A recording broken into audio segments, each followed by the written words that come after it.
Okay, so this is Lindsey Vaiciulis' second hour Beowulf Project. The theme of my project is Beowulf an epic hero? And to answer that, we should answer who this Beowulf guy is first. So, who is Beowulf? Beowulf is a warrior from the land of Geat, which is in southern Sweden.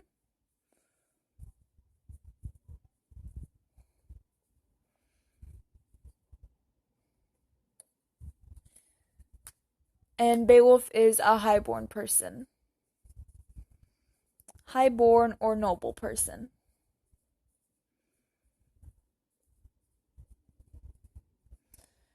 So that's who Beowulf is. Now, the next thing is we have to figure out what is an epic hero. So, an epic hero is someone who has these 7 traits. And the first trait of an epic hero is noble birth.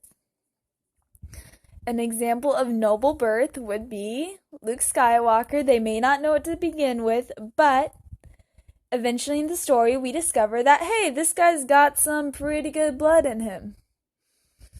Or it's like that guy in the Knight's Tale that he's a total peasant and he becomes a knight and they're about to punish him for acting as a knight when he's a commoner, and then it comes out like, hey, look, this dude's family a long time ago owned a really good vineyard, so no, he's not a commoner, he's noble. So eventually in the story you realize, hey, yeah, they have a noble birth. 2, the hero must be capable of deeds. An example of this would be Hercules. That was not what I meant, but Hercules. And with Hercules, he kills the viper when he's like a kid. And you also have his 12 labors. So that's Hercules. He's capable of deeds. 3, they've got to be a great warrior, or they start on the road to become a great warrior. And an example of this would be Rey, because I absolutely love her. And Rey, at the beginning, all she really has is her stick thingy from Jakku that she uses to defend herself. But, like, at the very end of Star Wars Force Awakens, she's, like, beating up on Kylo Ren and stuff. So she's an example of a great warrior where she wasn't, like, oh, a great warrior at the beginning of the story, but towards the end of the story, she was a much better warrior. 4th trait of a noble hero is they have to travel over a vast distance. And when we say vast distance, it just means they have to travel. They can't just go to their backyard and defeat the monster that lives there. They actually have to go somewhere else and defeat the monster. So an example of this would be Percy Jackson, Book 1, Lightning Thief, where he travels from New York to California to the underworld, back to New York, which is a pretty far distance. Number 5, they have to have a national hero.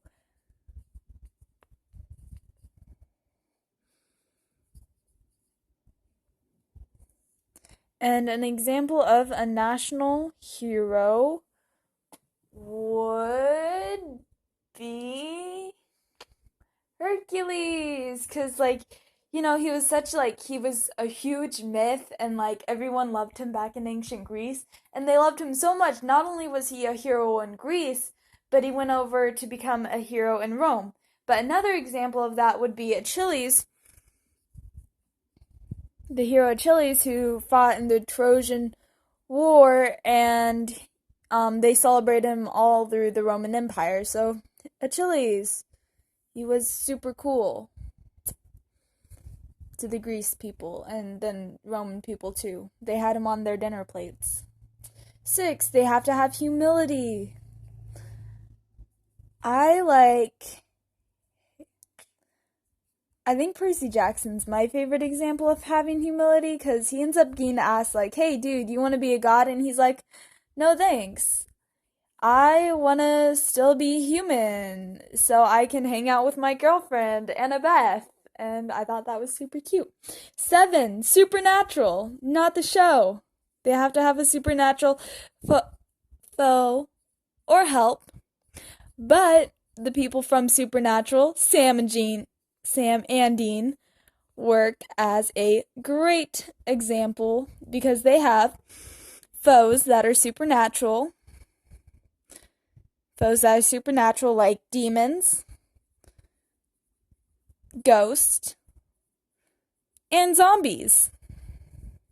Or kind of like zombies. I feel like zombies and ghosts are kind of the same, but I know one episode they had like the weird little zombie child in the lake. So yeah, zombies. But they also have help from like Castiel, angels that help him. So those are kind of like supernatural beings. So yeah, supernatural is an example.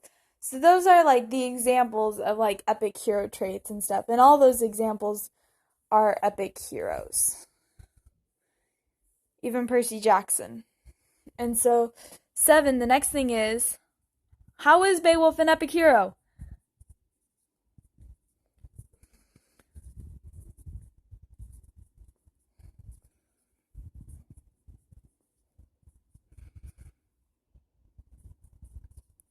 And the answer to that question is 1, he has noble birth.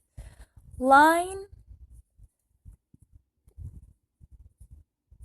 260 says he is son of Eglaf,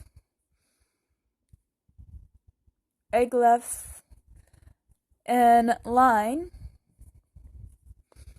289 calls him highborn and powerful.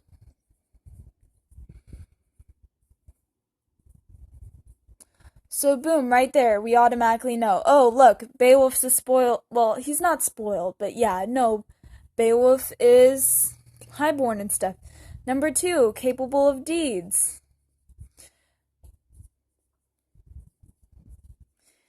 Through the story, he defeats Grendel's mom, and a dragon. Oh yeah, there was also some sea monsters in there. And sea monsters.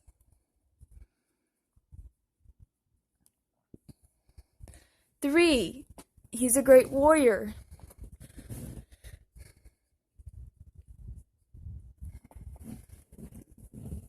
3, he's a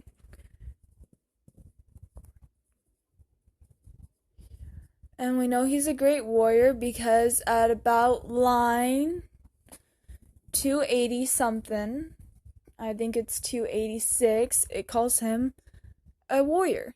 So boom, he's a warrior that's getting in a boat to head to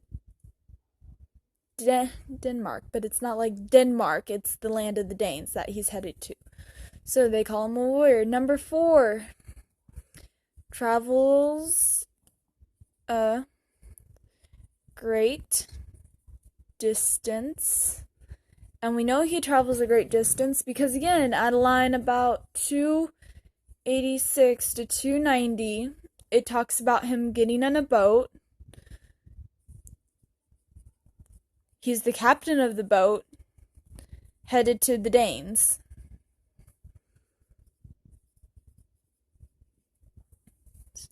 Number 5, when he gets back, everyone proclaims him a hero.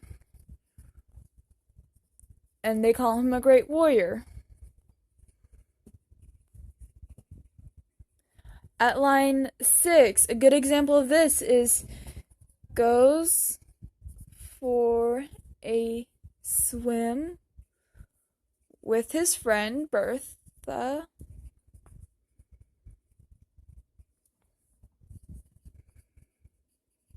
That ends up fights sea monsters.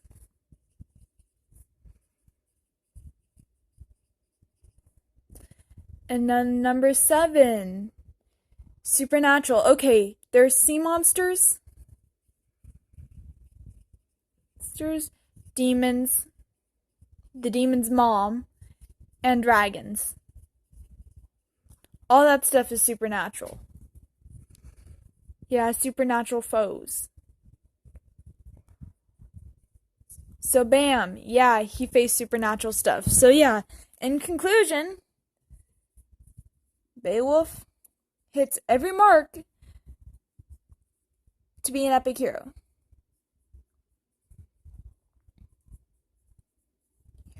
So boom, in conclusion, he's an epic hero. Bam, done. Can't even argue it. He hits every trait every time.